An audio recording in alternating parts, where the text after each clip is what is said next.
Corel লিখেছেন শরৎচন্দ্র চট্টোপাধ্যায়। ৮। আরো ৩ দিন নিঃশব্দে অতিবাহিত হইয়া গেল। এইবার এতদিন পরে লিওর চক্ষে খুব বড় ২ ফোঁটা জল আসিয়া পড়িল। আজ মাসাধিক কাল হইল মেরি অল্পে অল্পে সরিয়া দাঁড়াইয়াছে। সামর্থ্যানুযায়ী অবহেলা তাচ্ছিল্য করিতে ত্রুটি করে নাই, কিন্তু এতদিন পরে অবমাননা করিয়াছে। সে যে আত্মসম্মান তুচ্ছ করিয়া অনাহুত অতিথি হইতে গিয়াছিল এবং তাহার পরিবর্তে অবজ্ঞার মৌন জ্বালাটুকু লইয়া ফিরিয়া আসিয়াছে, এইটাই তাহাকে অধিক বিচলিত করিয়া ফেলিয়াছে। ৩ দিন অতিবাহিত হইল, সে একবার আসিল না, একবার ডাকিল না। আর চোখের জলের অপরাধ কি? কিন্তু শুধু কি তাই? লিওর অন্তরের ভিতর হইতে একটা ধিক্কার উঠিয়াছে। পরে দুঃখ দিলে চোখে জল আসে, কিন্তু সেজন্য আপনাকে কেহ ধিক্কার দেয় না, বরং নিজেকে একটু উচ্চ স্থানে দাঁড় করাইয়া একটু সান্ত্বনা পাইবার চেষ্টা করে।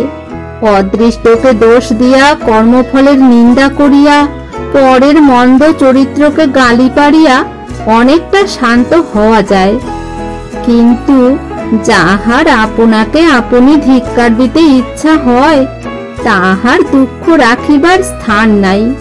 তাহার সান্ত্বনা এ জগতে আছে কিনা বলিতে পারি না। লিওর ১ ফোঁটা অশ্রু মেরির জন্য পড়িয়াছিল, কিন্তু শেষ ফোঁটাটি যখন চক্ষু ছাপাইয়া গণ্ড বাহিয়া বক্ষে আসিয়া পড়িল, তখন তাহার হৃদয়ের প্রতিগ্রন্থিগুলি শিথিল হইয়া যাইবার মতো হইল। এ অশ্রু তাহার নিজের জন্য পড়িয়াছে। সকলের এমন দুর্ভাগ্য ঘটে না, ঘটিলেও হয়তো বুঝিতে পারে না। কিন্তু যদি কখনো কেহ বুঝিতে পারে, তাহা হইলে সে লিওর মতো নিশ্চয়ই যুক্ত করে ঊর্ধ্বমুখে কহে, ভগবান, এমন অশ্রুপাত কাহাকেও করাইও না। ১ মাস হইতে লিওর অন্তরে সুখ নাই, কিন্তু সম্মান ছিল। আত্মগৌরব তাহাকে পর্বতের মতো অক্ষুণ্ণ রাখিয়াছিল, কিন্তু আজ সে প্রথম দেখিয়াছে যে তাহারই আত্মগৌরব তাহাকে প্রতারিত করিয়াছে। আত্মা বিদ্রোহী হইয়াছে, মন বিশ্বাসঘাতকতা করিয়াছে। মেরিকে সে ভালোবাসিত, কারণ মেরিও তাহাকে ভালোবাসিত, এটা বেশ কথা।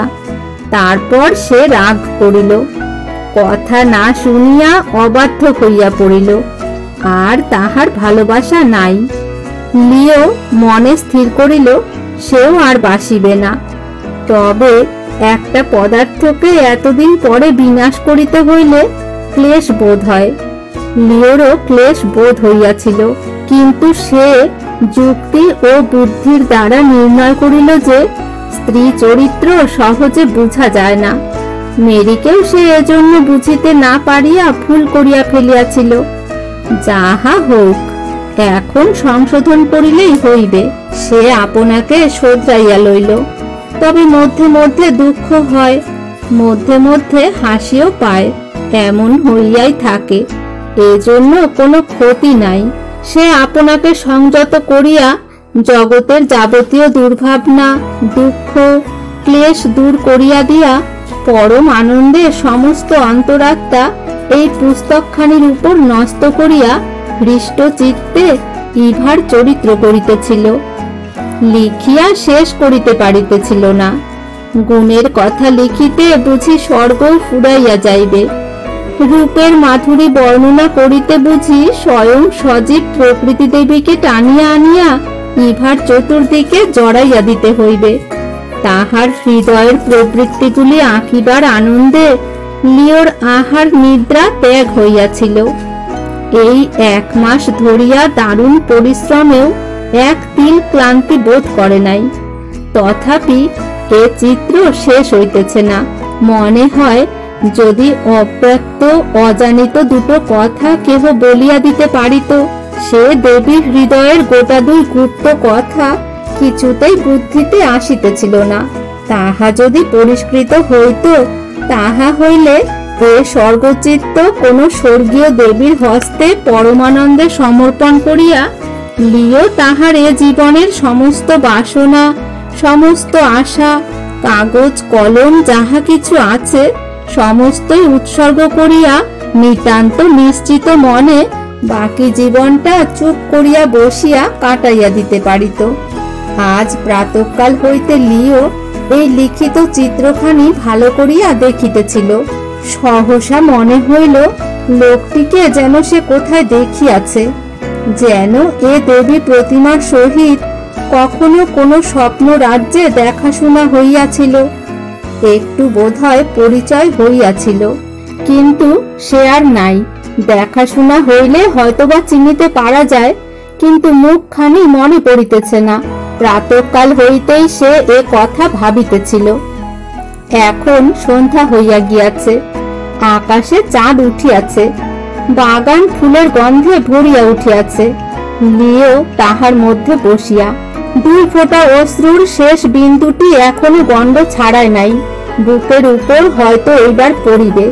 লিও ভূমি তলে লুটাইয়া পড়িয়া কাঁদিয়া বলিল, ভগবান, এত পরিশ্রম করিয়া কি শেষে মেরির চিত্র অঙ্কিত করিয়াছি?